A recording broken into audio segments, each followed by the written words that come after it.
Kembali lagi sama Anissa di video part 2. Masih tentang pembelajaran berdiferensiasi.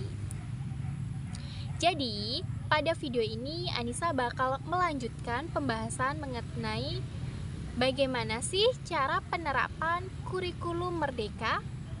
Ada yang tahu nggak? Penasaran? Yuk tonton video ini sampai habis. Ayo tonton. Oke, selanjutnya kita akan bahas tentang penerapan pembelajaran secara berdiferensiasi. Ada dua nih, kita bahas satu persatu yuk. Sebenarnya penerapannya tuh sama aja, bedanya kalau sedikit berdiferensiasi, penerapannya tuh sama untuk semua siswa atau bisa kita sebut juga dengan homogen. Sedangkan untuk banyak berdiferensiasi itu berbeda untuk semua siswa atau bisa kita sebut dengan heterogen. Oke, untuk yang homogen, yang pertama, guru menyusun penilaian evaluasi dan suasana belajar sesuai dengan standar kurikulum dan kebutuhan pembelajaran siswa. Membuat beragam opsi pembelajaran untuk siswa. Kemudian, siswa harus bervariasi dalam gaya pembelajaran dan atau metode pembelajaran yang disampaikan. Contohnya nih, tersedia struktur yang disesuaikan secara berbeda. Terdapat opsi materi pendukung yang bervariasi termasuk peran, format, topik, audiens, dan lain-lain. Kemudian secara heterogen. Yang pertama, guru menyusun penilaian, evaluasi, dan suasana belajar sesuai dengan kondisi pada setiap individu. Peserta didik menyesuaikan agenda yang akan diajarkan agar sesuai dengan hasil yang akan diinginkan. Yang kedua, peserta didik menawarkan beberapa opsi yang cocok seperti metode pembelajaran ataupun demonstrasi dengan menyesuaikan kondisi. Yang selanjutnya ada model pengajaran, disesuaikan dengan minat dan kondisi siswa.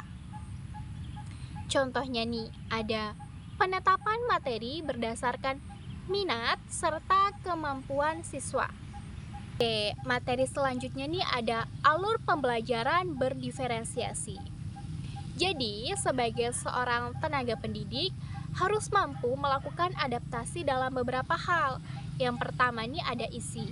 Maksudnya tuh tercapainya tujuan pembelajaran oleh peserta didik. Yang kedua ada proses. Siswa dituntut terlibat secara aktif dan memanfaatkan ilmu, wawasan, pengetahuan ataupun pengalaman yang mereka miliki. Yang ketiga tentunya adalah produk. Bagaimana siswa menunjukkan dan memperluas pemahaman serta keterampilan yang mereka miliki.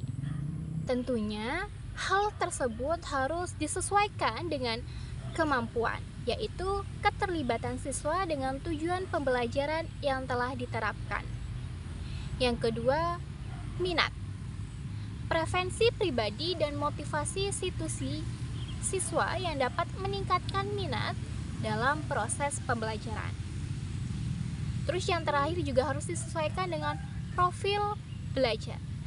Metode pembelajaran yang menyenangkan meliputi alternatif pembelajaran, dorongan, ataupun berdasarkan gender atau jenis kelamin. Biasanya berbeda jenis kelamin tuh minat belajarnya juga berbeda. Kemudian kita juga harus melakukan strategi. Yang pertama itu ada alat bantu visual, bisa seperti foto, video, dan lain sebagainya. Yang kedua juga ada tugas yang diberikan secara berjenjang. Dan hal tersebut juga bisa kita perkenalkan melalui penilaian, pemeriksaan, dan prioritas skala belajar. Dan yang terakhir adalah persediaan. Kita juga harus mengaplikasikannya melalui penetapan variasi kelompok dan kegiatan penyesuaian serta manajemen yang efisien. Oke, selanjutnya ciri-ciri pembelajaran secara berdiferensiasi.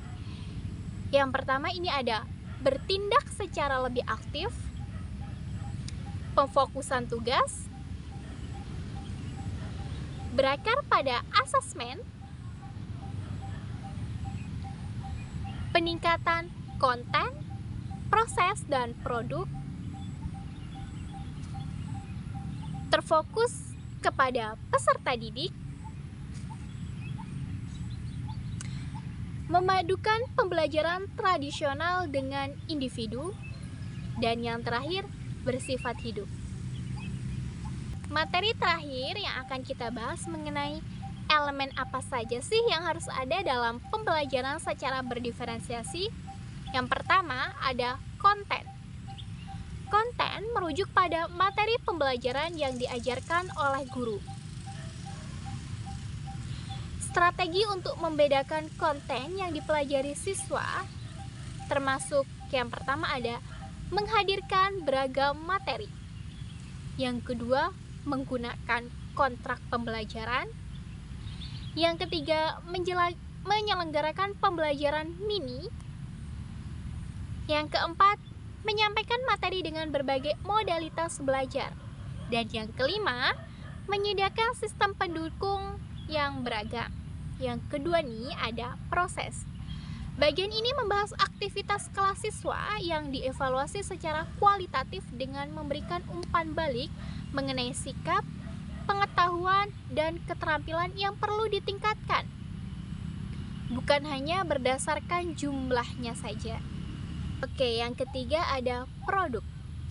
Pembuatan produk membutuhkan waktu dan pemahaman yang lebih mendalam dari para siswa. Produk dapat dibuat secara individu ataupun dilakukan secara kelompok. Dan yang terakhir atau yang keempat adalah lingkungan belajar. Lingkungan belajar mencakup aspek perkembangan pribadi, sosial, dan fisik.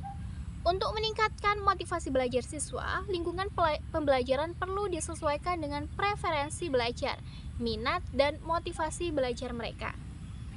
Oke, itulah tadi materi pembelajaran secara berdiferensiasi yang sudah saya paparkan.